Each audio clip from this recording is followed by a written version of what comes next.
from, we welcome you. Whomever you love, we welcome you. Whomever you love, we welcome you.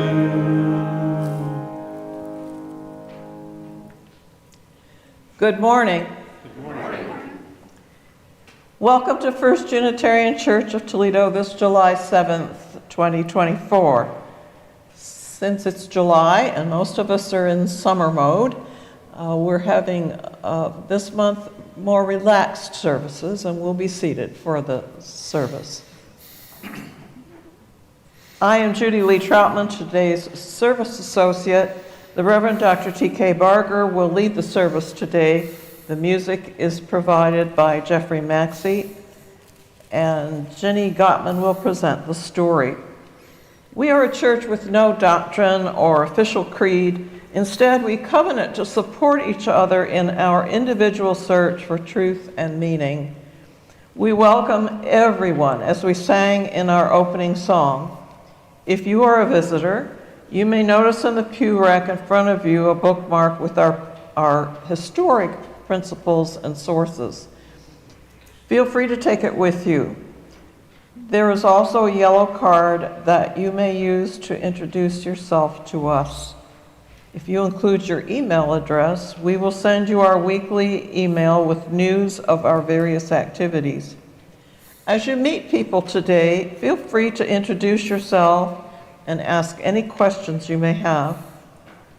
We also welcome those of you who are joining us virtually on YouTube channel this morning, made possible by Walter McGee, who is our producer-director.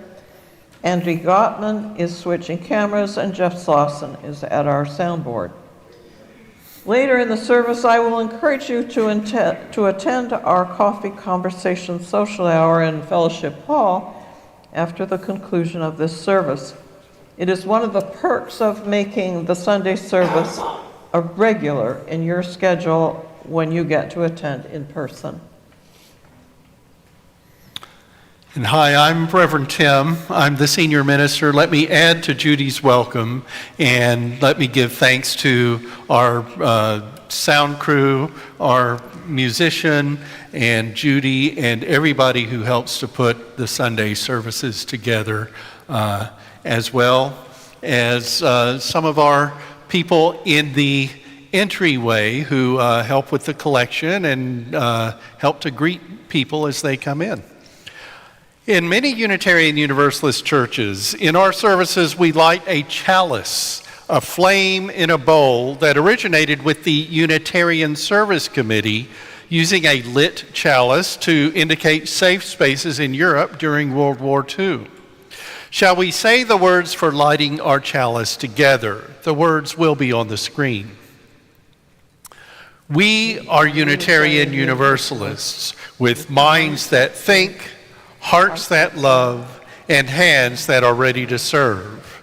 Together, we care for our earth and work for friendship and peace in our world.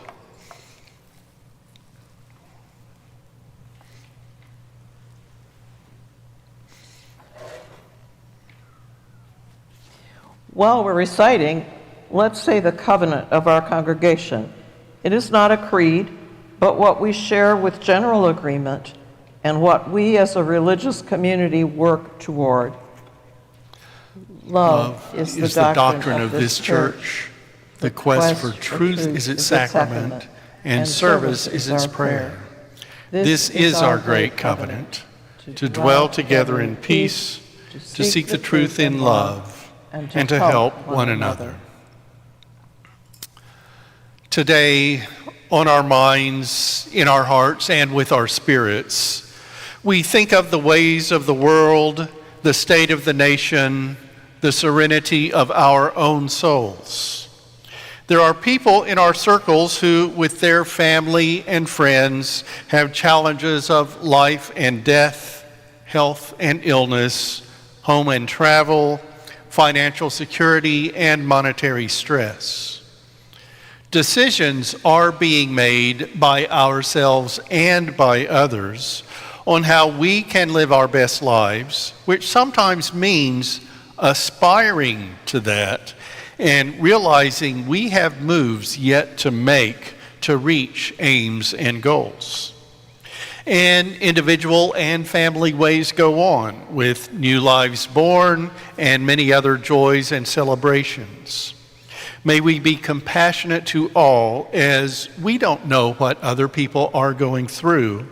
So treat one another well, giving dignity and compassion. And may we be glad for their celebrations and for ours. We have on our minds, in our hearts, with our spirits, the fact that there is disaster by nature and disaster caused by humans. That inequality, inequity, and racism are in our societies, and we can do our own parts not to oppress, to celebrate many cultures, to grow in self and universally. Today, and continuing on into the beginning of November, the United States presidential election is in the news.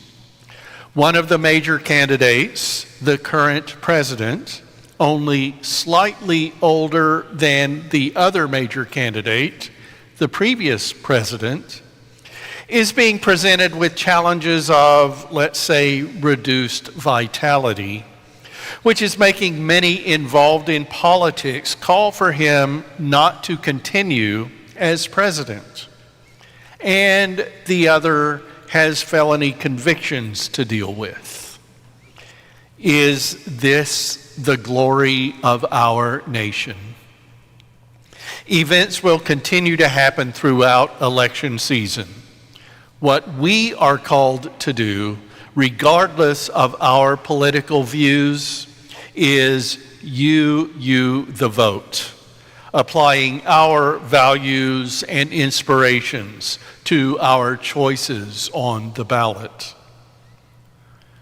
The presidency of our own church board is also in flux as we began a new church fiscal year with changes in board membership this past Monday. May whatever continues to develop result in the best possibilities for our congregation. The July regular board meeting is scheduled for Wednesday, the 24th at 7 p.m. here at the church. And there's also going to be a brief board meeting after today's service in the Chopic Room. Those meetings are open to all church members according to our bylaws. And on our minds, in our hearts, with our spirits, there's a Unitarian Universalist Association change to bring up as well. This year's General Assembly, which concluded on June 23rd, included the final passage of the revision to Article 2 of the Unitarian Universalist Association bylaws, which spell out purposes and covenant. We have been in conversation in our congregation over the 2 years of this process about the change. In essence, we can say that the change means, instead of our phrasing our guiding statement as principles and sources, we'll now say values and inspirations. In updating this summary, though, we did not reject the words we have long held. Remember, we did affirm and promote 7 principles, then adopted an 8th here at First Unitarian Church of Toledo. Now we hold those words as a part of our history, and we'll start to use new language to tell about our Unitarian Universalist ways. We'll get accustomed to the 6 words that now we'll use to describe our religious position, in order as listed in the bylaws: interdependence, pluralism, justice, transformation, generosity, equity. And there's another Unitarian Universalist congregation on our minds, in our hearts, and with our spirits. Early on the morning of July 4th, the First Parish Unitarian Church in Kingston, Massachusetts, was vandalized. Shutters that were 200 years old were destroyed. Antique glass windows were broken. A fire extinguisher was sprayed throughout the building, and the congregation's Pride and Black Lives Matter flags outside were burned. And that arson also touched some of the building. An arrest was made. This comes at a time when our Board of Trustees just approved our placing Pride and Pan-African flags on the building, on the brick building in front of our sanctuary, on either side of the church sign on the building. And that's not easily reached for those who might object.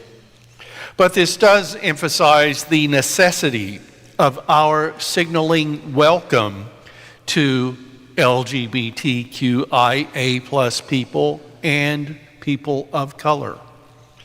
At the coming soon portion near the end of our service, you'll hear how you can soon help to make our flags visible.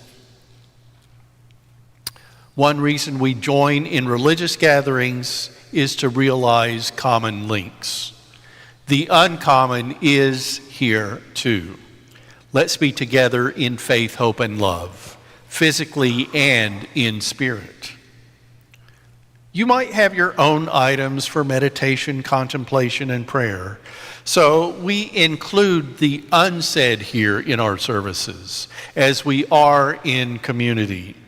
We can share burdens and be glad for accomplishments. And now please join us in our opening hymn, number 34, Though I May Speak with Bravest Fire. The lyrics will be on the screen.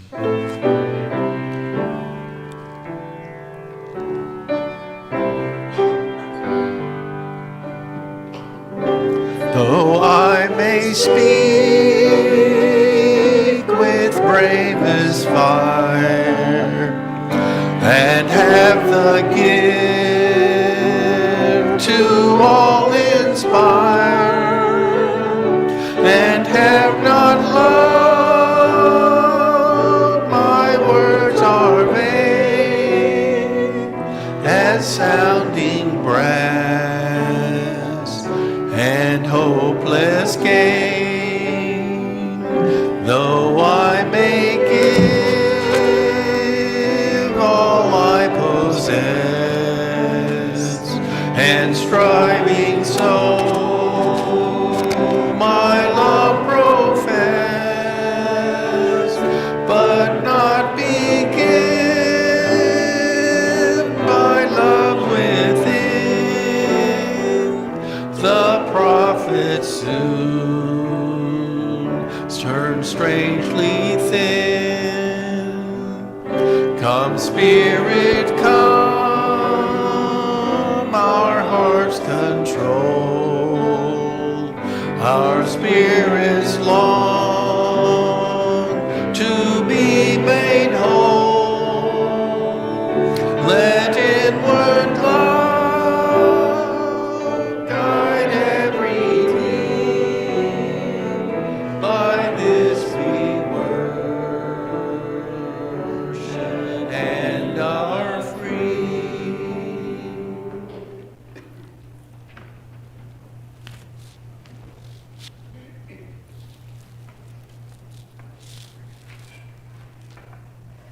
Good morning. Good morning. I'd like to ask my young friends to come join me up here for our story today.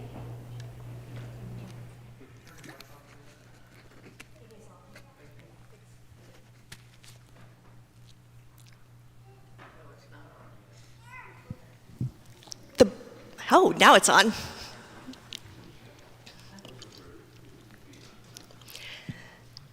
right, children, have a seat. Who knows what we have here? The Wonder Box. Everybody say ooh. Ooh. Everybody say ah. Who wants to open the Wonder Box and tell us what they see inside? Susie, let's do it.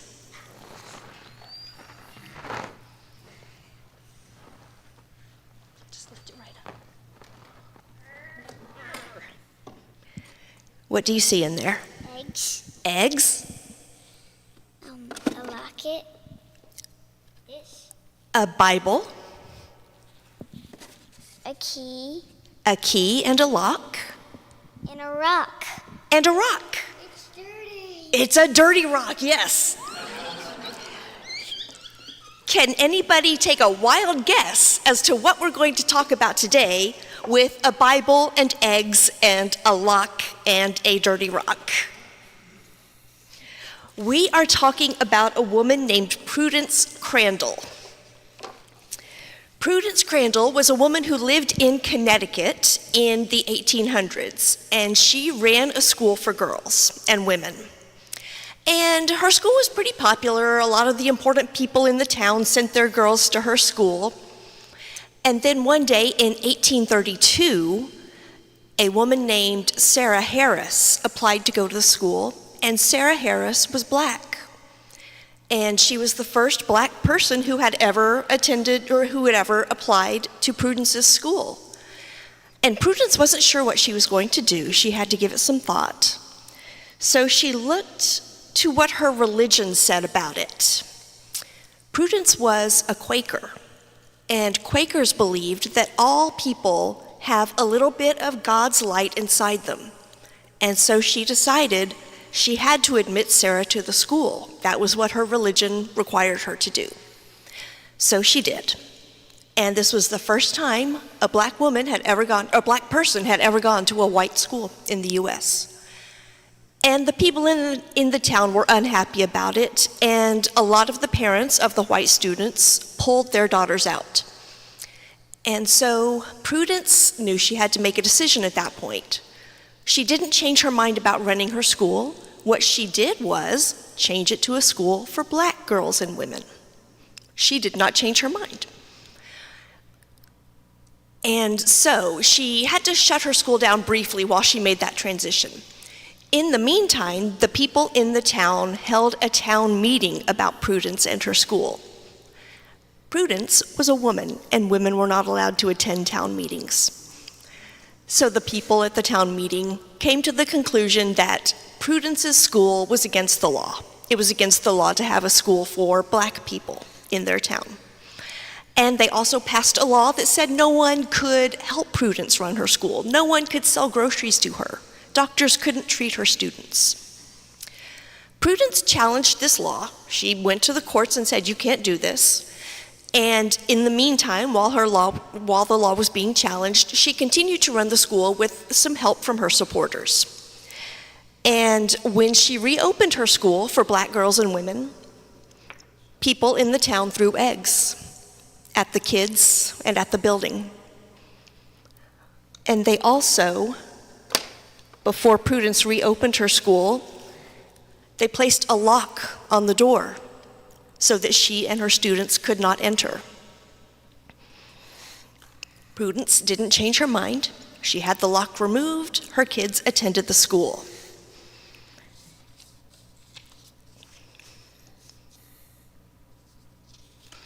People in the town also threw garbage down the well so that the water was no longer safe to drink.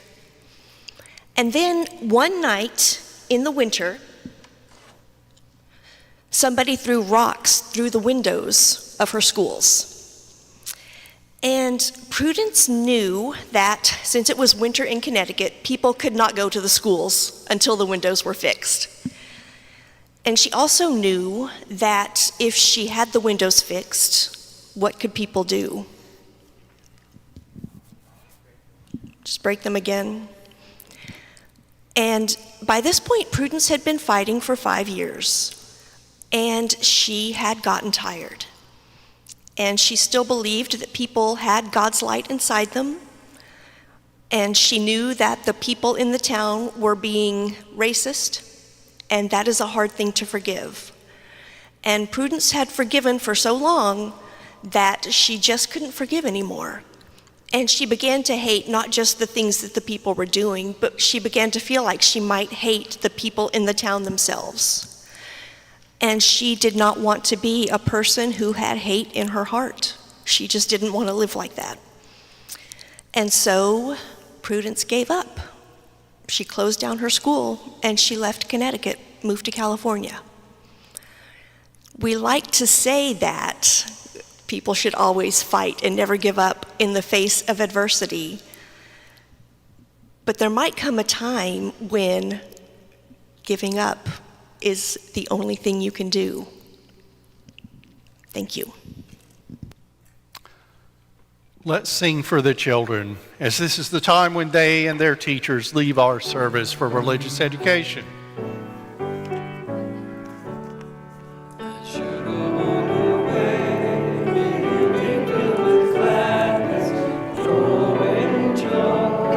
Go in joy, bless your day with peace and loving kindness. Go in love, go in love.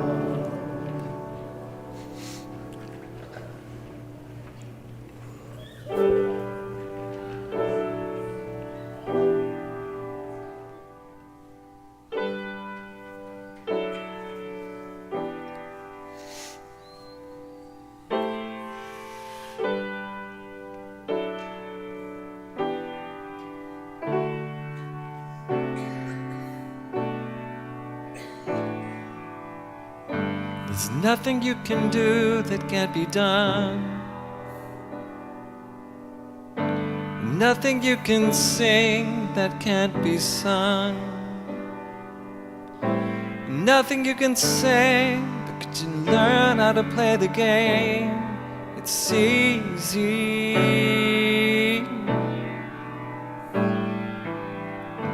Nothing you can make that can't be made. Nothing you can save that can't be saved. Nothing you can do, but you can learn how to be you in time. It's easy. All you need is love. All you need is love. All you need is love, love. Love is all you need.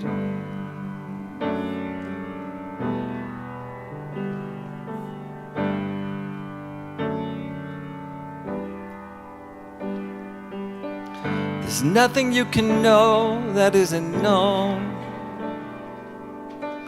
There's nothing you can see that isn't shown. There's nowhere you can be that isn't where you're meant to be. It's easy. All you need is love. All you need is love. All you need is love, love. Love is all you need.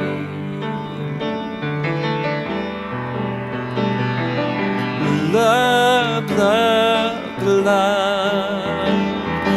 Love, love, love. Love, love, love.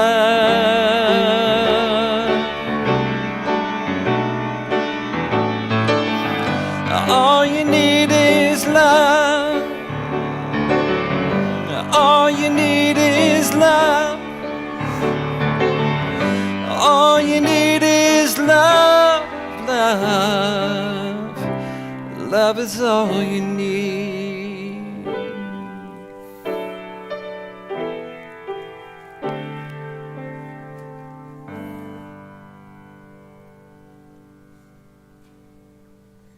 Thank you, Jeffrey. Please join me for meditation, contemplation, and prayer. This is Like Pendulums We Swing by Don von Forster.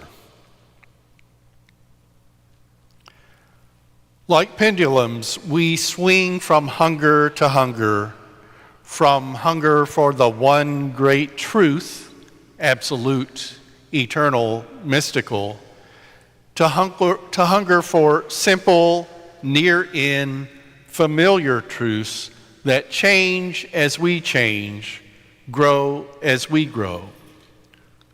Like pendulums, we swing from hunger for cosmic imperatives commanding us to expand ourselves, to hunger for immediate and authentic inner promptings urging us to be ourselves. We would be right with heaven, so we swing outward. We would fulfill our own heart, so we swing inward. We would grasp the holy, and we would create ourselves. We have this dual hunger to serve the cosmos that commands us to become more than we would and to be our generous selves, content with what we are. So we ride this pendulum in hunger for life. We ride from truth that calls us out to truths that call us in. And all because the gravity of life pulls across our hunger, never allowing us to stay on one side or the other, always moving us into new urgency for the wholeness that would bind both the cosmic and the personal. And so life pulls us, and we swing from truth to truths, from cosmos to self, from mystery to clarity, from out to in. It is our state to swing and to be drawn ever into another swing. This is the motion that makes ours a human life. May the great gravity of life, which pulls us along an unknown holy axis, never let the pendulums we are cease swinging until the truth we seek and the truths we are one. In meditation, contemplation, and prayer, let us observe 1 minute of silence.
Blessed Spirit of my life, give me strength through stress and strife. Help me live with dignity. Let me know serenity. Fill me with salvation. Clear my mind of fear and confusion. When my thoughts flow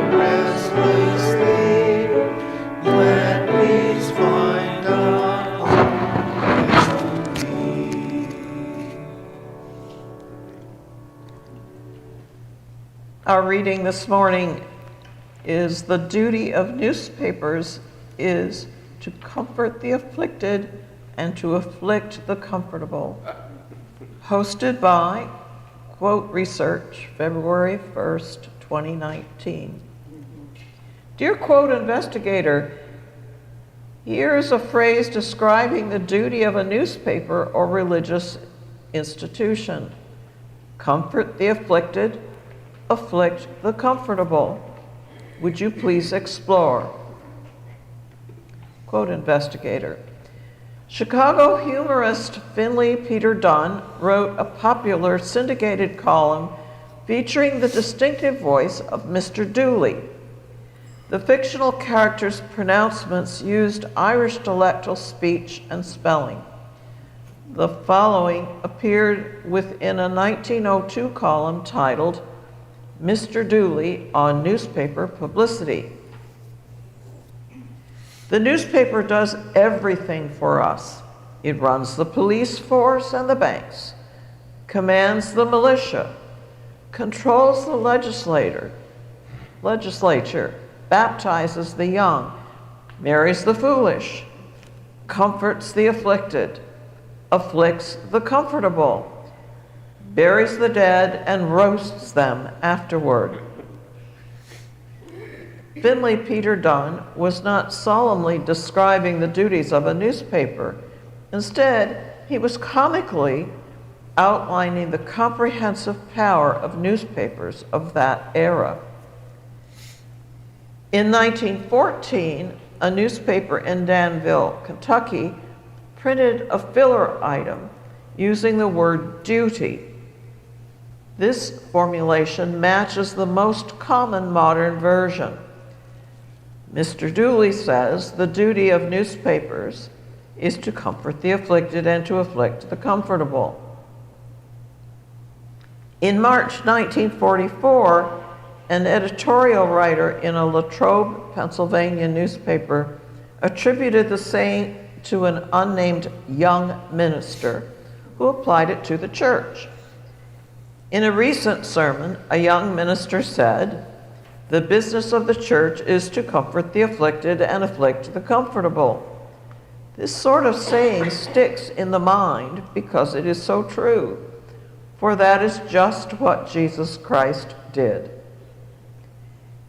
In July 1944, the saying was applied to a religious ministry by a pastor in Virginia. Said Frederick W. Burnham, pastor, Richmond, Virginia, "The business of the ministry is to comfort the afflicted and afflict the comfortable."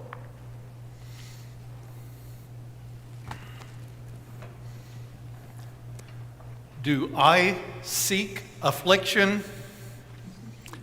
If so, is it the affliction of others or ways to add to my own affliction? I try pretty unsuccessfully to avoid conflict, but I did move from a career in journalism to a career in ministry. So comforting the afflicted and afflicting the comfortable must be embedded in me somehow. Maybe instead of seeking affliction, what I've done is try to seek the full experience of humanity. As a journalist and in ministry, getting to know myself and others, the good and the bad, seeking the full spectrum of life, considering my place on that line and how movable that position is, and helping others to know, to improve, supporting their seeking. Trying to comfort those who might have comfort, and getting those who might be too comfortable to grow by being more in the world. Not as catchy as comforting the afflicted and afflicting the comfortable, though, so that phrase will stick, I expect. I've been in that comforting affliction or afflicting comfort position as both journalist and minister, living both approaches for that quotation for the role of newspapers, but that quotation that was originated for the role of newspapers, but was applied well to preaching. I found that journalist and minister sometimes aren't very different. Most of you knew I was a journalist, that for 4 years I was religion editor at The Blade here in Toledo.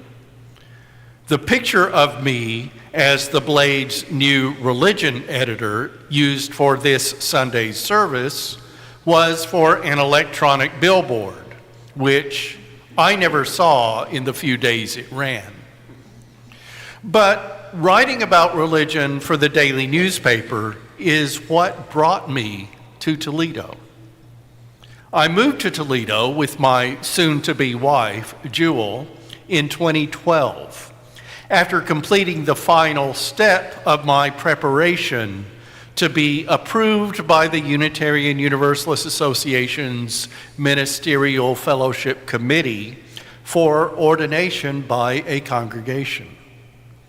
I had formally started on the path to ministry in the fall of 2006 when I left my job as a copy editor for TV Guide magazine in New York City to enter seminary at Meadville Lombard Theological Seminary in Chicago, seeking a subsequent career as a minister. I say subsequent, not second career, even though I spent something like 40 years in editorial work, because I also have librarian training, though I didn't continue into a regular library job after my graduate education. And I think my extensive schooling counts as a career as a professional student. So ministry is a subsequent, maybe fourth career. I came to Toledo as a journalist, though, ready for ministry, but working at a newspaper. After seminary and chaplain training, as religion editor, I got back to the seeking inherent in journalism.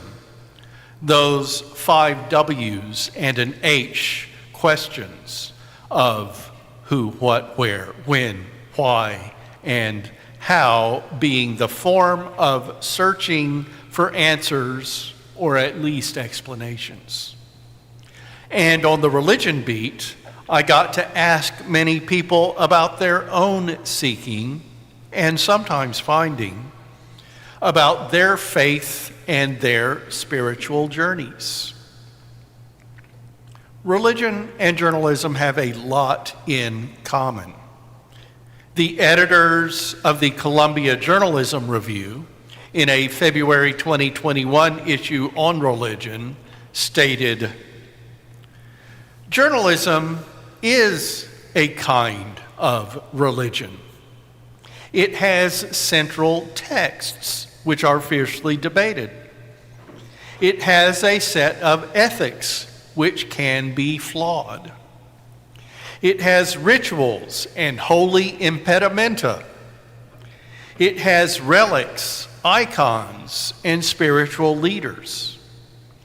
It has devotees who, like religious practitioners, may vary widely in their approach to their faith, but share a common sense of righteousness. To be a journalist sometimes means to hold one's editorial principles above all else. It distinguishes certain people in the world and separates them from the world's chaos. And then there's truth. Journalists love the stuff, claiming, as we do, to possess unique access to its abstractions and its crevices. Every time we tell a story, we create it in our image. Sound familiar? Some journalists' narrative gods that we are can feel crowded if there's other divinity around. Others are downright repulsed. There are also those driven by faith. Recently, a Catholic staffer at the Columbia Journalism Review was told by someone at her family's church that, as a reporter, she was doing the Lord's work. Well, from my position as a humanist, in neither journalism nor ministry do I think I'm doing the Lord's work. But I do seek stories, seek truth, seek comfort for others and for myself. And I find some affliction too. And in doing so, there's exploration of what we don't know. That religion and journalism cross over, that seeking in both areas fits Unitarian Universalism, where asking, seeking, exploring is natural, and where it's not just matters of some type of divine, but our living in this world and knowing changes here are needed, as, for example, we seek social justice. There's the spiritual aspect. What I've said is both turning inward to your own core and turning outward to let life, the universe, and everything, that Douglas Adams phrase from The Hitchhiker's Guide to the Galaxy that I love, touch you while you know you're a part of all and your unique self at the same time. The seeking within and without of spiritually, like that pendulum Don von Forrester told about. And there's reading and story in both religion and journalism. Unitarian Universalists don't have a singular text or even a shelf of scripture. What we promote is the free and responsible search for truth and meaning.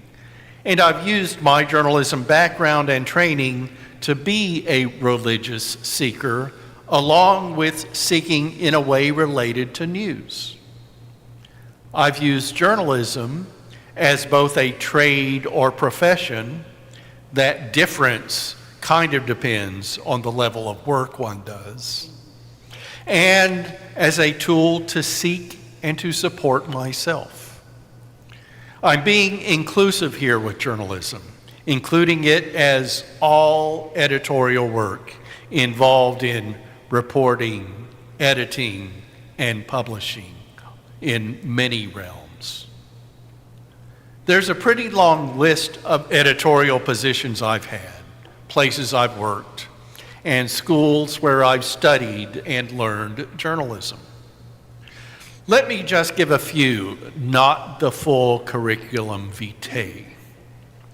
My journalism time really started as a reporter for the student newspaper, The Profile, when I was an undergraduate at Hendrix College, Conway, Arkansas, in the mid-1970s. When I lived in Austin, Texas, I did editorial work as a proofreader, then legal editor, for the state legislature. And then I edited law books for an international legal publisher. I also went to the University of Texas for a journalism degree. My final job in Austin was as a freelance writer for Hoover's Handbooks, a business reference publisher. And that helped me work my way through library school, which I'll tell you a little bit about next week. I left Austin after living there 15 years for more education, a communications doctoral program at Syracuse University, where I wrote a dissertation on the starting of a new magazine, Notorious, which only published for a few years. That scholarly project required me to move to New York City, my home for a decade, where, among other jobs, I copy edited for Us Weekly and TV Guide magazines. Ink-stained wretch, I guess that's me. And a lot of seeking from my positions in publishing and then to ministry. Anyway, all of that publishing and journalism-related seeking, this resume that you heard, helped me to explore Unitarian Universalism, having come into the faith as an adult. And it helped in my discernment to enter ministry. You have your own stories, your testimonials of how you found Unitarian Universalism, how you sought how it would be a place for you, how you live now with the philosophy, the religion of Unitarian Universalism. I hope my talk of seeking helps you to remember to continue yourselves to seek and to support others in their seeking. Though I always knew that ministry could be a profession for me, my father, who died when I was young, was a Methodist minister and Air Force chaplain. It was September 11th, 2001, that got me to discern a call to ministry.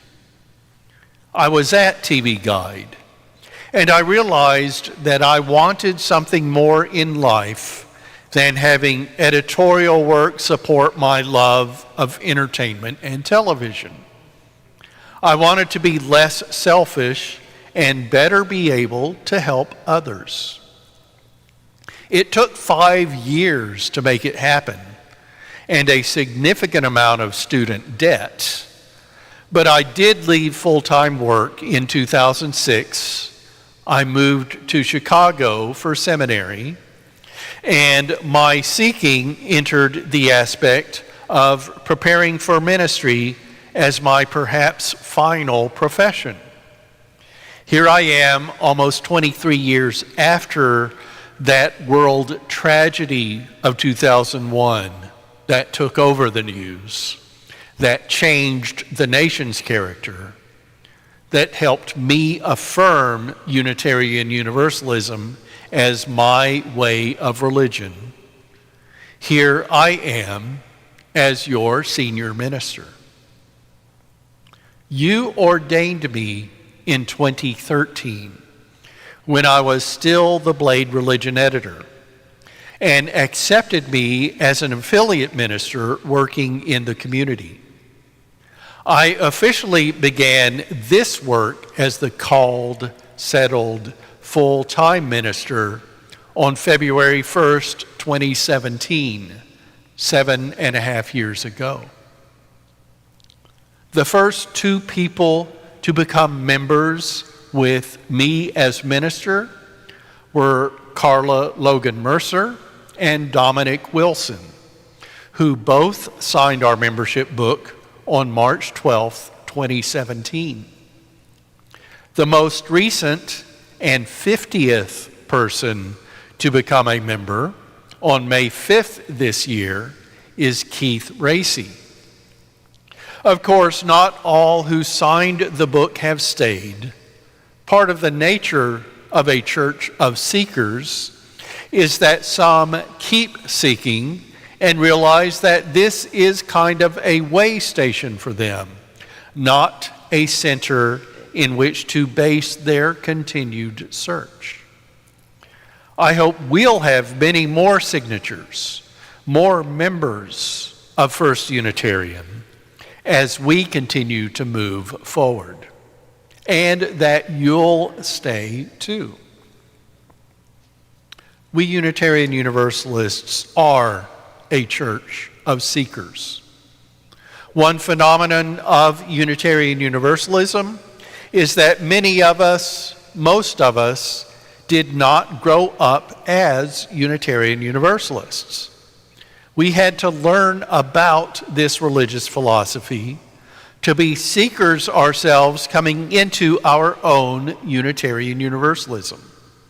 As Unitarian Universalists, we are seekers and sometimes finders.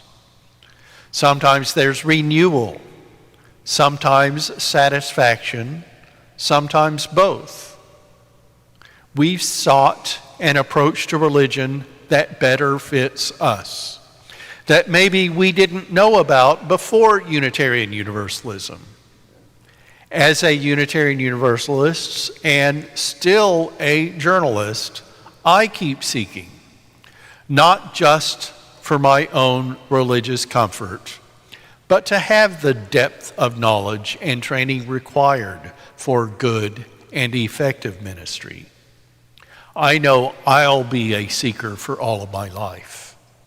Would you please join me in the search here at First Unitarian? So be it. Do I seek affliction? If so, is it the affliction of others or ways to add to my own affliction? I'll continue to try to afflict the comfortable, comfort the afflicted, and try to make it through somehow. So be it.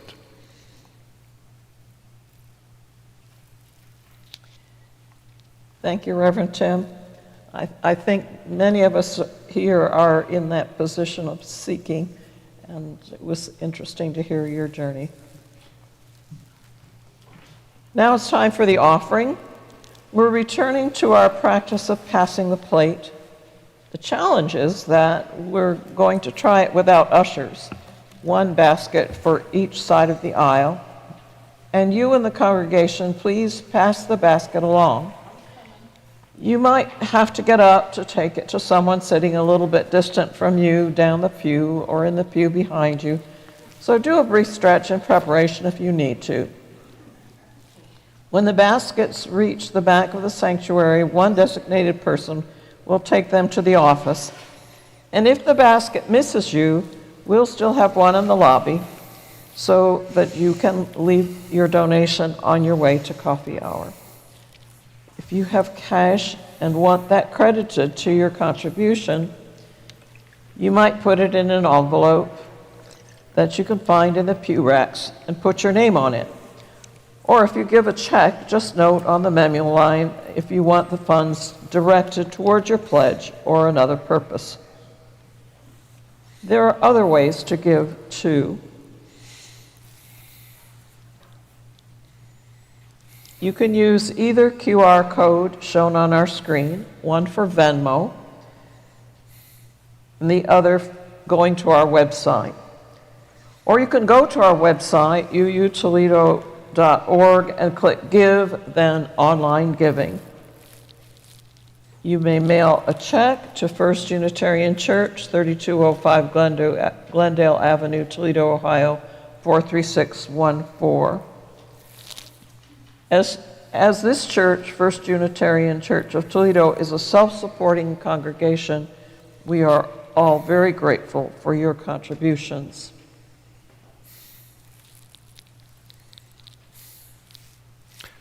And now let's sing number 404, What Gift Can We Bring?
This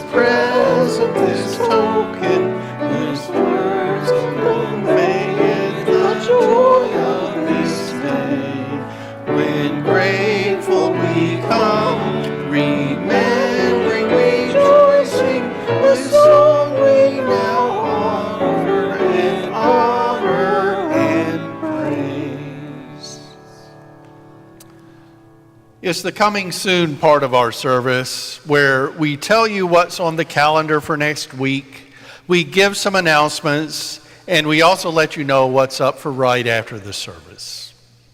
Join us for Spiritual Forum at 9:45 on Sunday, when we will interrupt our Coffee House of Cards ethical discussion series to hear from Gwen Wilson and Joe Moran, who will talk about our Unitarian Action Group and how our congregation can support its outreach to the community.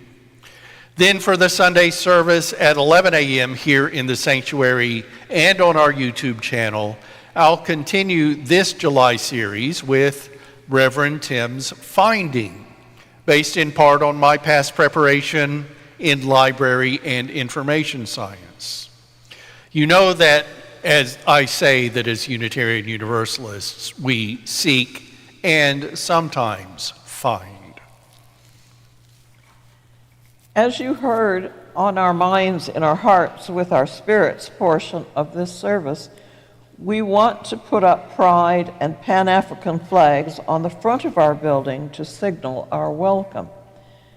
Please watch Toledo Unitarians Media for an upcoming announcement about how to make special donations, as putting these flags up isn't in our budget. The board is allowing for a special collection for the purchase and installation. Soon we'll be giving you details of how to add to this giving.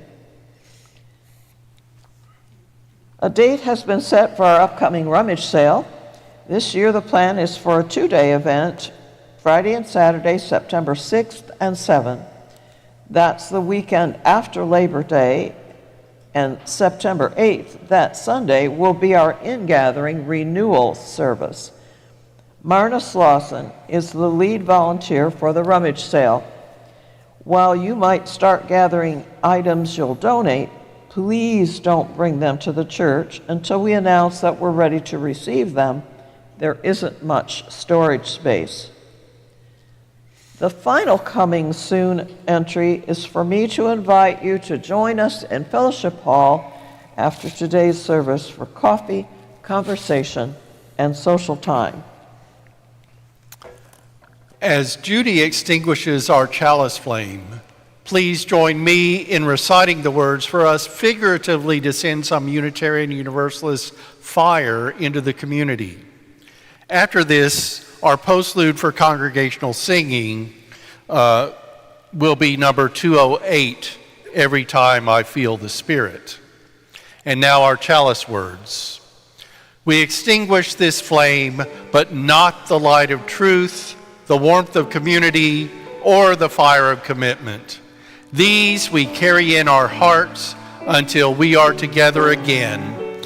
And go in peace, holding, knowing, centering love, and sharing love.